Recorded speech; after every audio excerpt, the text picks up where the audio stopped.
अक्सर कहा जाता है कि लालच बुरी बला है, लेकिन अगर लालच करने वाले को सबक सिखा दिया जाए तो?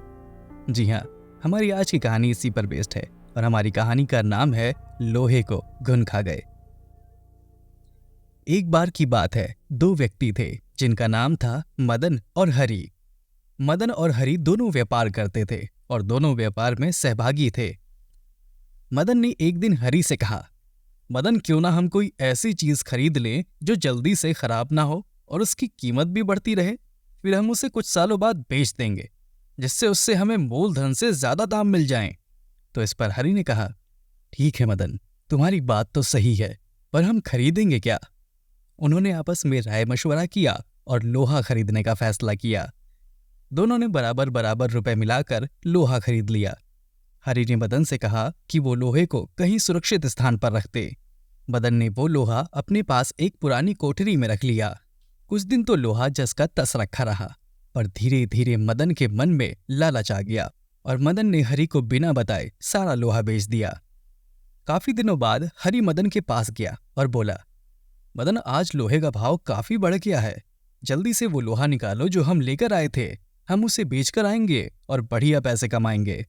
इस पर मदन बोला, हरि, लोहा तो अब कबाड़ घर में नहीं है, क्योंकि लोहे को तो घुन खा गए। हरि सब समझ गया कि मदन ने उसके साथ धोखा किया है और बिना बताए सारा का सारा लोहा बेच दिया। हरि को गुस्सा तो बहुत आया, पर वो बिना कुछ कहे वहां से चला गया। इस घटना के कुछ दिनों बाद हरि मदन के पास गया और बोला, मदन, मैं एक बारात में जा रहा हूं, बड़ा अच्छा इंतजाम है, अकेला हूं, चाहे तो अपने लड़के को मेरे साथ भेज दो, उसकी भी मौज हो जाएगी और कल सुबह तक हम वापस भी आ जाएंगे।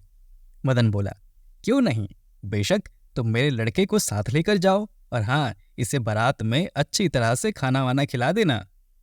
हरि बोला, अरे ये भी भला कोई कहने की बात है मदन, तुम बेफिक्र रहो।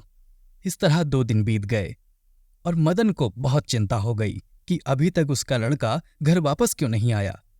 वो अपने लड़के के बारे में जानने के लिए हरि के पास गया और बोला, हरि, मेरा लड़का कहाँ है, वो अभी तक घर वापस क्यों नहीं आया है?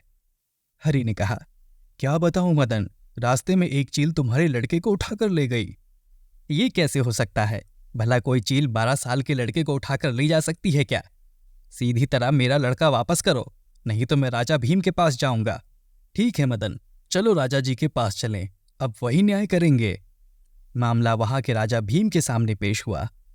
राजा भीम ने सारी बातें सुनी और आश्चर्यचकित होते हुए हरि से कहा, देखो हरि, तुम झूठ बोल रहे हो, भला कोई चील 12 साल के लड़के को उठाकर अपने पंजों से आसमान में ले जा सकती है क्या?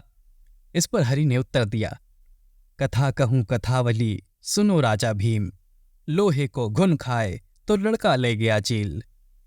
जी हाँ, इसका मतलब साफ था कि राजा भीम सुनो, लोहे को अगर घुन खा गए तो लड़के को चील ले गई।